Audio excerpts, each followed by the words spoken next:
Dear future officers, 18 फरवरी के MCQs में आपका स्वागत है। तो यहाँ पे सबसे पहले आप ये स्टेप बाय स्टेप फॉलो कर सकते हैं प्रोसीजर, और आप इन क्वेश्चंस की हिंदी और इंग्लिश दोनों में आप पीडीएफ जो है वो डाउनलोड कर सकते हैं। यहाँ इस मेथड को आप फॉलो कर सकते हैं। बहुत लोग बोलते हैं कि हमसे डाउनलोड नहीं हो पा रहा है, तो वो लोग इसको फॉलो करें। पहला क्वेश्चन देखते हैं।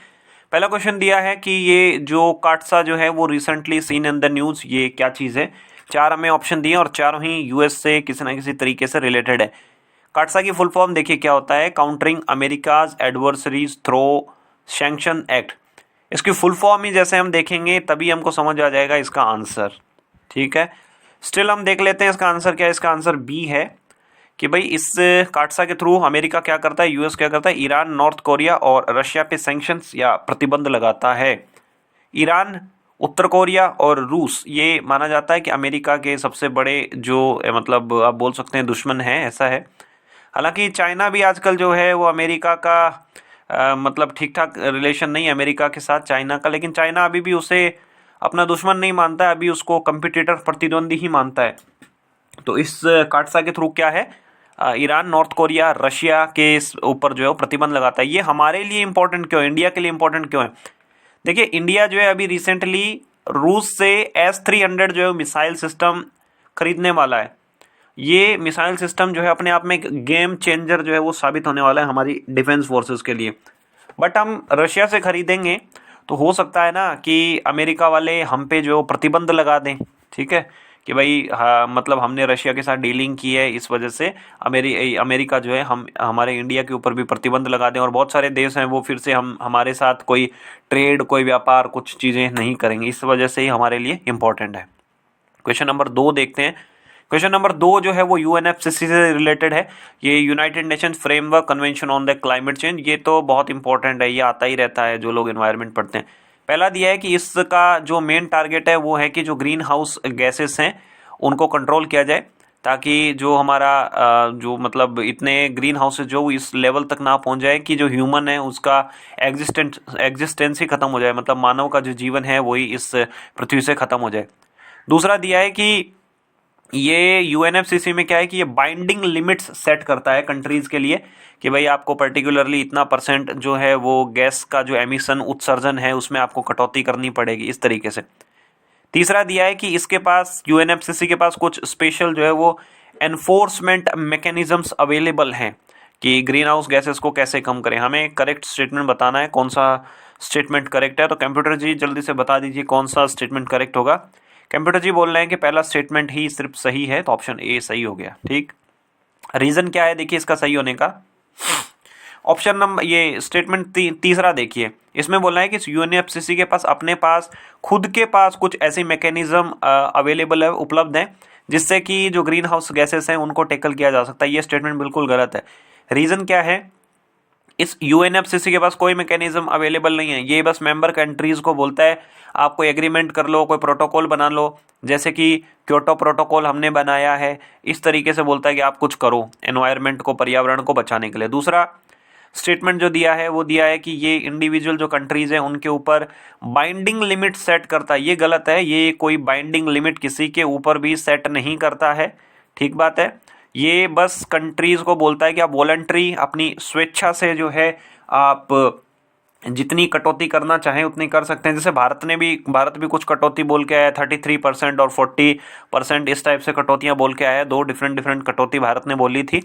ठीक है, इसकी जो 15th जब समिट हुई थी। पहला इसका ठीक है कि यूएनएफसीसी का जो टारगेट है कि भाई ग्रीन हाउस गैसेस जो हैं वो कम से कम हो, और हमने जो टारगेट रखा है वो है कि जब तक ये हमारी 21वीं सदी खत्म हो तब तक हमारा जो ग्रीन हाउस जो टेम्परेचर है बस वो उसमें 1.5 डिग्री सेल्सियस तक का ही इंक्रीज हो, विद कंपैरिजन टू इंडस्ट्रियल जो रेवोल्यूशन का जब टाइम था, औद्योगिकरण जो था उस समय। ठीक है, तो अब देखते हैं हम क्वेश्चन नंबर तीसरा क्वेश्चन दिया है कि ये करन 4 जो रिसेंटली न्यूज़ में था क्या है, कोई आर्टिलरी गन है, कोई एंटी टैंक मिसाइल है, कोई गन्ने की कोई वैरायटी है, कोविड टेस्टिंग किट है। तो ये करन 4 के बारे में पूछा है। देखिए, इस टाइप के क्वेश्चन जो यूपीएससी के अंदर आ सकते हैं। एक बार ना यूपीएससी में 2017 के अंदर क्वेश्चन आ चुका है कि DMH-11 क्या होता है। ये धारा मस्टर्ड हाइब्रिड सीड पूछा था कि क्या होती है। ठीक है, तो हमें याद रखना है कि ये करन 4 क्या है। करन 4 जो है वो शुगर कैन, गन्ने की एक वैरायटी है। इसको ICAR जो हमारा इंडियन काउंसिल ऑफ एग्रीकल्चर जो रिसर्च है, हमारा जो कृषि का अग्रणी जो संस्थान है, उन्होंने ये इसको डेवलप किया है। और ख़ास बात है कि ये जल्दी मैच्योर हो जाता है, इसकी हाई यील्डिंग है, मतलब उत्पादन क्षमता ज़्यादा है, शुगर का कंटेंट भी ज़्यादा है। और ऐसे इलाके जहाँ पे पानी की कमी है वहाँ पे भी इसको हम जो है वो उगा सकते हैं। इसका जो और दूसरा नाम जो है वो CO0238 है। करन 4 इसका जो है पॉपुलर नाम है।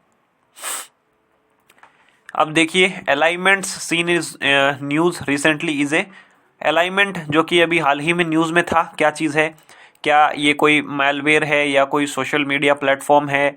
क्या ये कोई कोविड की वैक्सीन है या फिर नन अबव द अबव? ठीक है, तो देखिए इस टाइप के जो है वो चीज़ आती रहती हैं। जैसे अलाइनमेंट हो गया, देखिए यूपीएससी में एक बार आया था अभी 2018 के अंदर ही कि वानाक्राई क्या है, वानाक्राई क्या है। फिर उसके बाद आया था कि भाई पेटिया क्या है, पेटिया, वानाक्राई, ये सब क्या चीज़ें हैं। तो इस टाइप के जो नाम जो है वो पॉपुलर जो नाम न्यूज़ में चलते रहते हैं वो हमें पता होना चाहिए।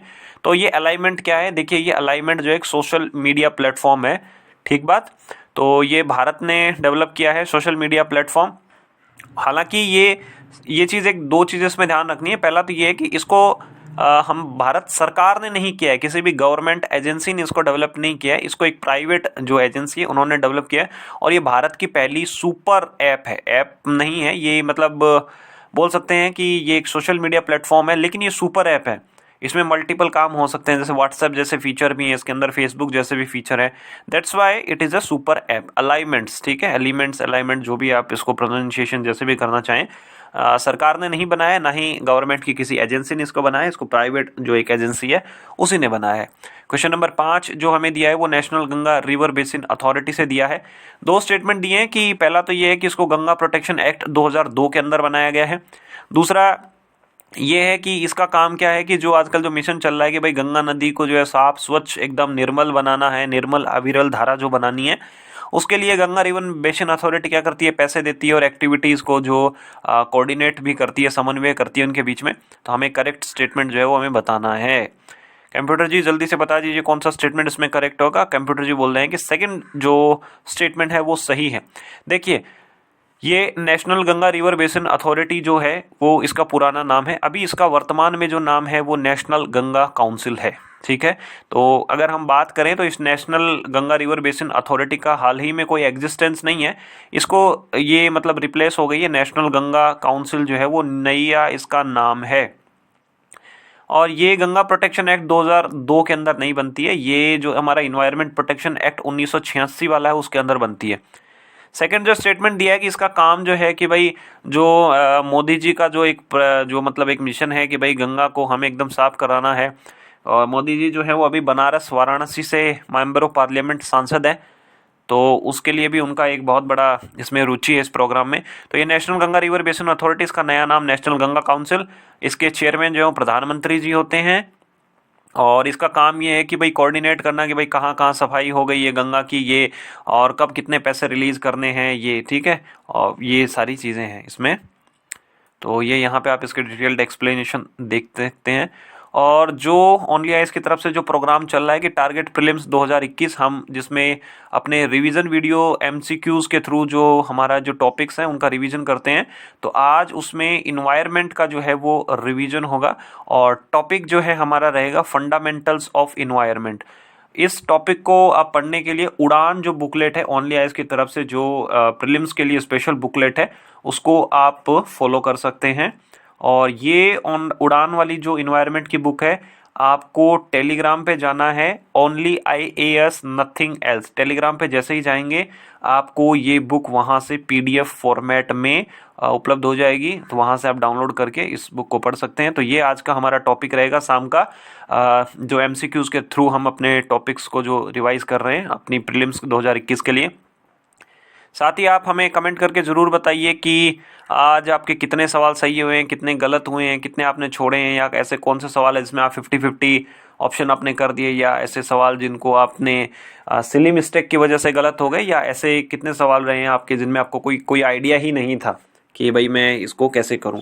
तो आप इस तरीके का चार्ट जो अपने घर पे भी बना सकते हैं। ओनली आईएएस से जुड़े रहने के लिए आप सभी का बहुत बहुत धन्यवाद।